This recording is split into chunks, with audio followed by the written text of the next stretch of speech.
Imagine tending your flower beds on a quiet Sunday morning in Crestview Ridge. The Carolina sun warm on your shoulders, birdsong drifting through the magnolias, your hands deep in rich soil as you shape beauty from earth. Then an SUV tears into your driveway with a violence that shatters the peace. 3 strangers spill out wearing ridiculous tactical vests that fool no one, and the woman leading them marches toward you with a clipboard clutched like a weapon and eyes burning with something dangerous.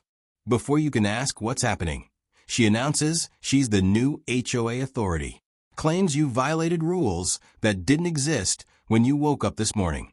Her voice climbs higher with each accusation, laced with contempt you recognize instantly because you've heard it before, worn different faces, but always carried the same poison. Then she reaches into her purse and pulls out a gun, steps so close you can smell her rage, presses cold metal directly against your forehead, and demands obedience in your own front yard. That black woman was Zoe Thompson. And what Kate Bush didn't know was that she had just made the biggest mistake of her life. Before we see what happened next, drop a comment and let us know, what would you do if someone pulled a gun on you in your own front yard? And if you believe no one should ever face this kind of hatred in their own home, hit that subscribe button and join our community. We share real stories of courage, justice, and people who refuse to back down. Now, let's get back to Zoe's story.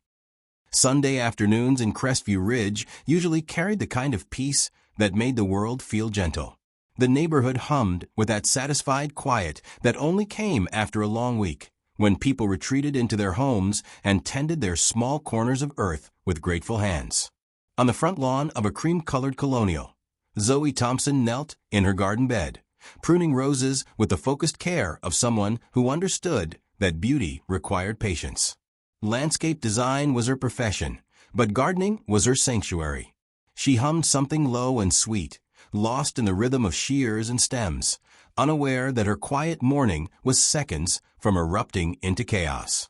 Inside, her husband John moved through the kitchen with the easy confidence of a man who'd spent decades making life-or-death decisions and had finally earned the right to season chicken in peace.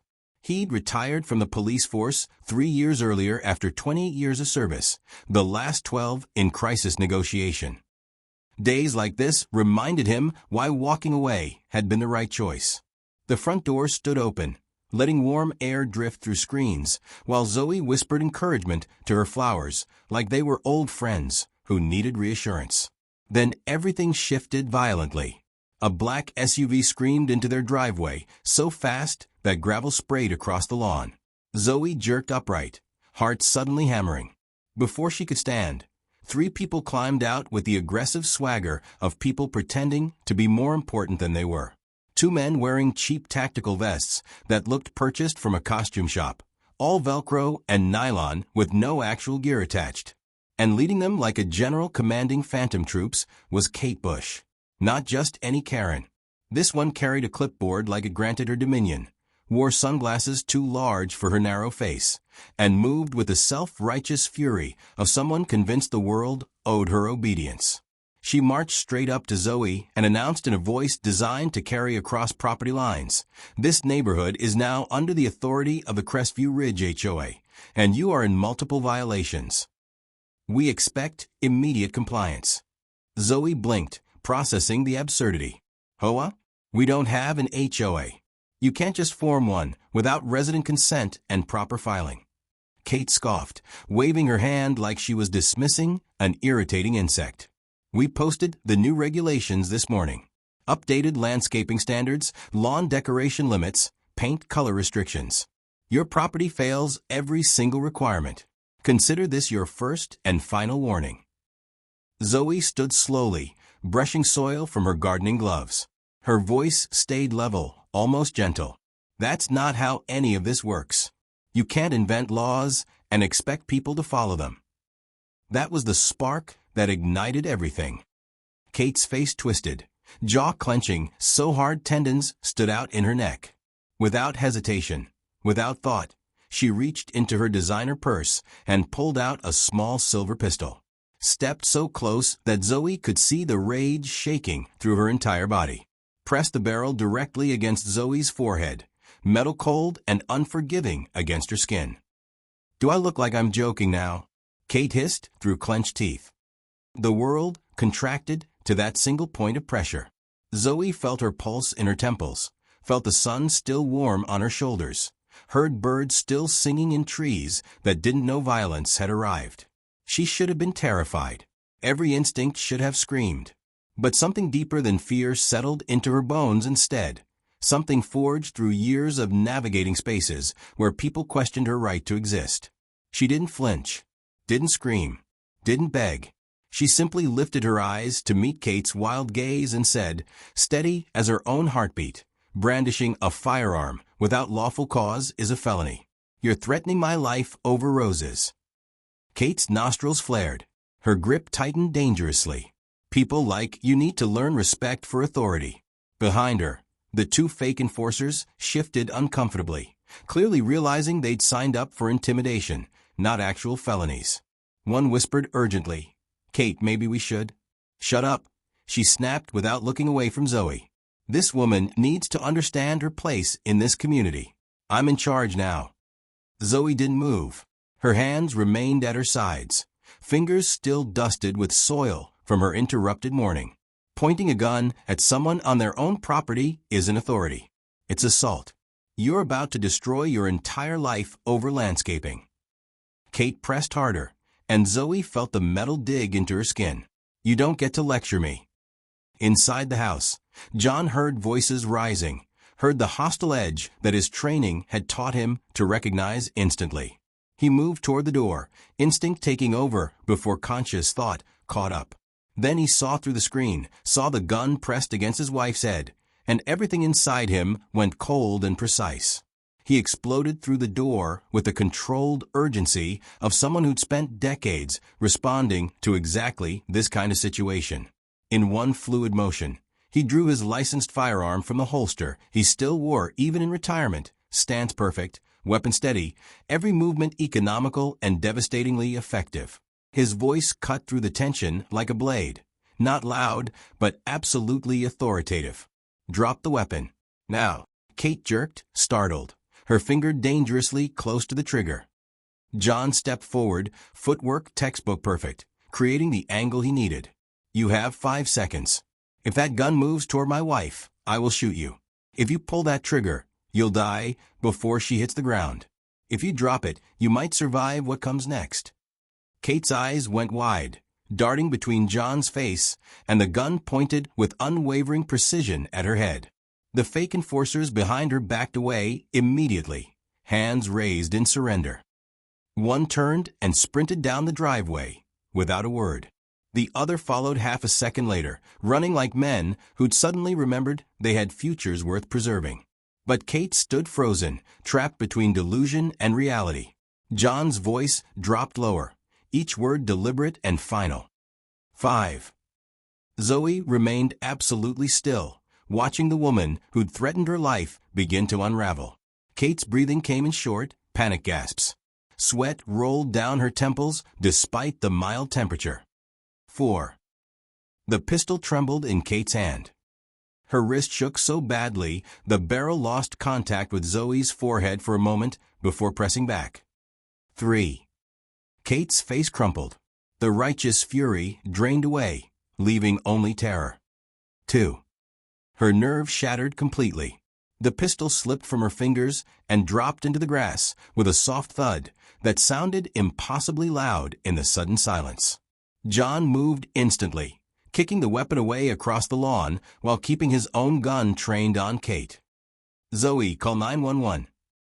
Kate stood with her hands trembling in the air, chest heaving, face streaked with tears. She didn't seem to realize she was crying.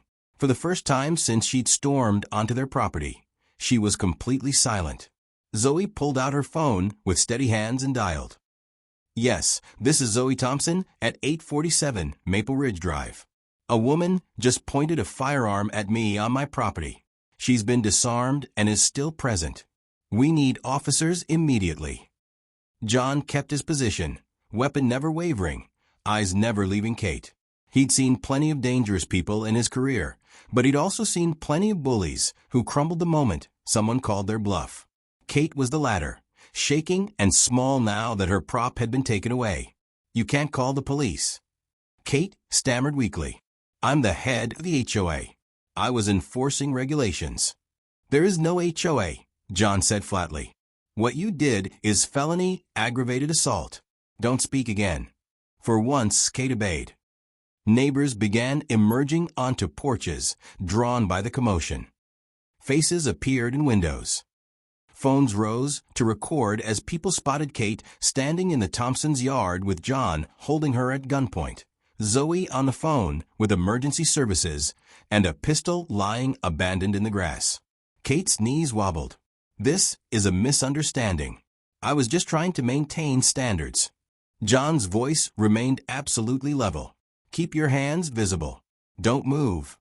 Sirens rose in the distance, growing louder with each second until the entire street vibrated with approaching authority.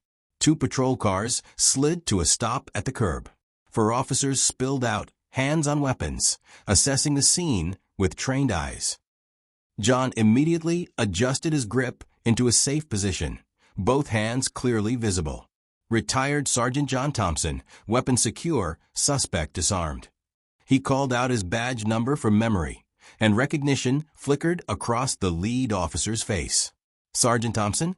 Officer Kowalski approached carefully. "What happened here?" "This woman pointed a firearm at my wife without provocation, claiming fake HOA authority. The weapon is approximately 15 feet to your left. 2 accomplices fled on foot approximately 3 minutes ago." The officers moved with practiced efficiency. Kowalski retrieved Kate's pistol with gloved hands, checking it with a shake of his head at the cheap, unregistered weapon. Officer Mitchell approached Kate from behind, already pulling handcuffs from his belt. Kate's voice broke as reality crashed through her delusion. "Wait, please. I didn't mean to actually hurt anyone. I was enforcing neighborhood regulations. I formed an HOA to protect property values." Mitchell pulled her wrists behind her back, cuffs snapping shut with metallic finality. "Ma'am, you're under arrest for aggravated assault with a deadly weapon, criminal impersonation of authority, and reckless endangerment." "But they don't follow the rules."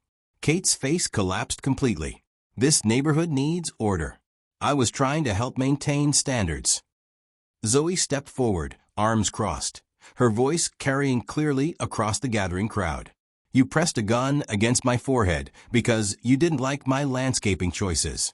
That's not help. That's terrorism." Kate was guided toward the patrol car, still stammering protests that no one bothered answering. Neighbors clustered in groups along the street, phones recording everything. The fake tactical vests lay abandoned on the lawn like discarded costumes. John gave his statement to officers who knew him by reputation, some by name. They'd worked with him, learned from him, respected the years he'd given to keeping their city safe. Meanwhile, another patrol car circled the neighborhood, searching for Kate's accomplices. They found them 20 minutes later, hiding behind a dumpster 3 blocks away, and brought them back in handcuffs. When officers searched Kate's SUV, they found printed violation notices, fake credentials, and a clipboard listing 18 addresses marked as priority targets. The evidence painted a clear picture. Kate Bush had planned to systematically intimidate her neighbors into accepting an imaginary HOA with herself as dictator, using fear and fabricated authority to force compliance. But she'd chosen the wrong house, the wrong woman, the wrong Sunday morning. As the last patrol car pulled away, with Kate sobbing in the backseat, neighbors gathered around Zoe and John. Mrs. Chun from next door brought water. The Millers offered statements supporting everything they'd witnessed. Mr. Washington, who'd lived on the street for 40 years, shook John's hand and told Zoe he was sorry she'd had to experience such hatred in their community.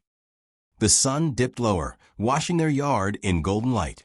The roses Zoe had been tending still waited, partially pruned, patient for her return. John finally holstered his weapon and wrapped his arm around his wife's shoulders.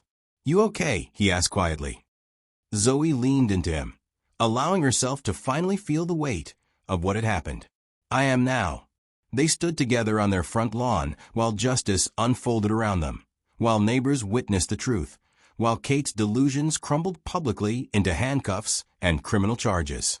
Peace slowly returned to Crestview Ridge, restored not through submission to false authority, but through courage, clarity, and the unwavering strength of two people who refused to be moved from their own ground.